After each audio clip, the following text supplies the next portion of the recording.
اعوذ باللہ من الشیطان الرجیم بسم اللہ الرحمن الرحیم السلام علیکم ورحمۃ اللہ وبرکاتہ۔ دوستو، منقول ہے کہ قوم نوح علیہ السلام میں ایک بدبخت بوڑھا جس کا نام کسا تھا نے ایک دن اپنے بیٹے جادو کو اپنے پاس بلایا۔ اس نے بیٹے کو وصیت کی کہ دیکھو بیٹا، کبھی بھی نوح کی باتوں میں نہ آنا، بلکہ وہ جہاں نظر آئے اس کو اذیت پہنچانے میں کوئی کسر نہ چھوڑنا۔ یہ ہمارے آباء و اجداد اور ہمارے موبدوں کو برا بھلا کہتا ہے۔ اس کے بعد وہ اٹھا اور اپنے بیٹے کو لے کر حضرت نوح علیہ السلام کی تلاش میں چل نکلا۔ اسے حضرت نوح علیہ السلام نظر آئے تو کہنے لگا، یہ ہے وہ شخص جس کے بارے میں تجھے نصیحت کر رہا تھا۔ یہ ساحر و کذاب ہے، اس کی باتوں میں آ کر اپنے مذہب کی تکذیب نہ کرنا اور نہ اپنے باپ دادا کے دین کو کبھی چھوڑنا۔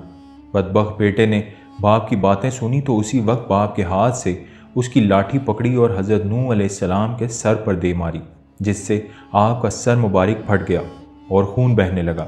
آپ نے بارگاہ الہی میں عرض کیا، یا الہی، میں نے اپنی قوم والوں کو شب روز ہدایت کا درس دیا، لیکن انہوں نے ہمیشہ رائے حق سے فرار اختیار کیا۔ پھر فرمایا، اے اللہ، اگر تو ان پر نظر رحمت فرماتا ہے تو انہیں ہدایت کا رستہ دکھا، یا مجھے ان بلاؤں پر صبر عطا فرما، کیونکہ اب طاقت صبر ختم ہو گئی ہے اور ان کی حرکتیں برداشت سے باہر ہو گئی ہیں۔ کاش مجھے علم ہوتا کہ اس قوم سے کوئی بھی ہدایت پا لے گا۔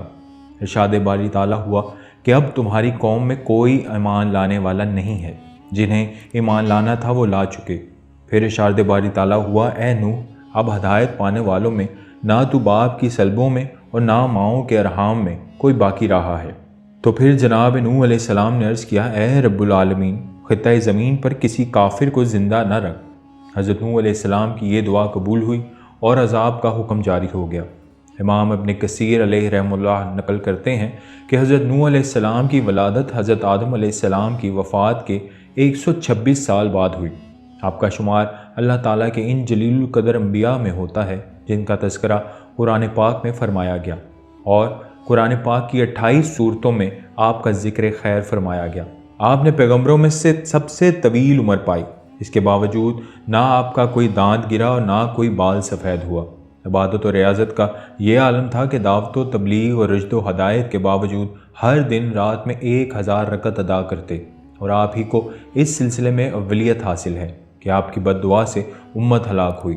باوجود اس کے کہ آپ کی قوم کے لوگ سخت اذیتیں دیتے، لیکن پھر بھی آپ ان کے ساتھ حسن سلوک فرماتے، یہاں تک کہ آپ ان کے گھروں میں جا جا کر تبلیغ فرماتے، جس کی وجہ سے لوگ آپ کو مجنون اور دیوانہ کہا کرتے تھے۔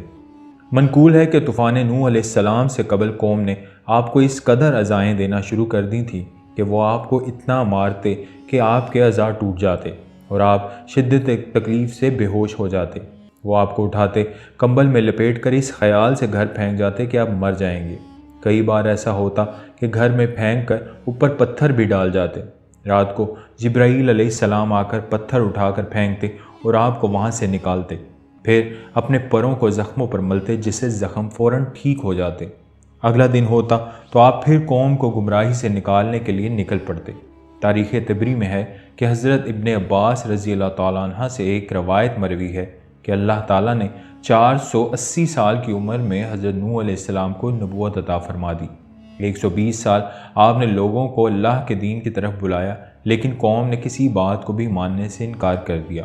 پھر اللہ تعالیٰ نے آپ کو کشتی بنانے کا حکم دیا، اور جب آپ کشتی بنا کر اس میں سوار ہوئے، اس وقت آپ کی عمر مبارک کچھ 100 سال تھی۔ پھر عذاب نازل ہوا اور تمام سرکش نافرمان پانی کے عذاب میں غرق ہو گئے۔ حضرت ابن عباس رضی اللہ تعالیٰ عنہ فرماتے ہیں کہ نوح علیہ السلام نے کشتی کے بعد 350 سال مزید زندگی گزاری۔ حضرت احباب رضی اللہ تعالیٰ عنہ فرماتے ہیں کہ جب حضرت نوح علیہ السلام کی وفات کا وقت قریب آیا تو آپ ایک پہاڑ پر سیر فرما رہے تھے۔ حضرت ملک الموت روح قبض کرنے کے لیے تشریف لائے تو آپ کے پیچھے پہاڑ پر تشریف لے گئے۔ جب ملک الموت کا سامنا حضرت نوح علیہ السلام سے ہوا تو عرض کی موت کا وقت ہو چکا ہے۔ حضرت نوح علیہ السلام نے موت کی تکلیف کا تصور کیا تو زوردار نعرہ بلند کیا، حتیٰ کہ یہ سن کر جنگل کے تمام جانور جمع ہونے لگے۔ پھر آپ نے ملک الموت سے برائے تعلیم امت فرمایا، مجھے اتنی مہلت دے دیجیے کہ اپنے گھر والوں سے رخصت لے لوں۔ آپ کا یوں فرمانا اس وجہ سے نہ تھا کہ معاذ اللہ آپ موت سے فرار حاصل کرنا چاہ رہے تھے، بلکہ آپ تو امت کو یہ درس دے رہے تھے کہ موت کا لمحہ آنے سے پہلے پہلے جو اچھے اعمال کر سکتے ہو کر گزرو، کیونکہ باوقت انتقال کسی عمل کی مہلت نہیں ملے گی۔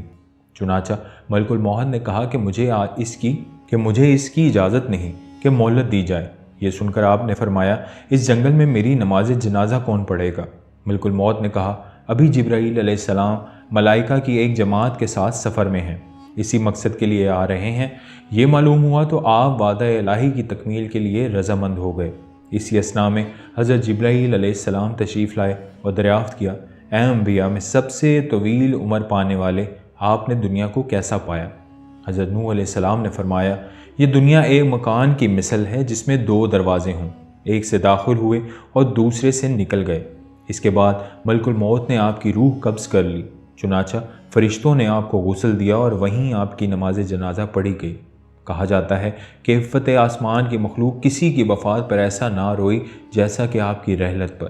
دعا ہے اللہ کریم ان کے مرکت پر کروڑوں رحمتوں کا نزول فرمائے اور ان کے ذکر خیر کی بدولت ہماری بے حساب مغفرت فرمائے، آمین۔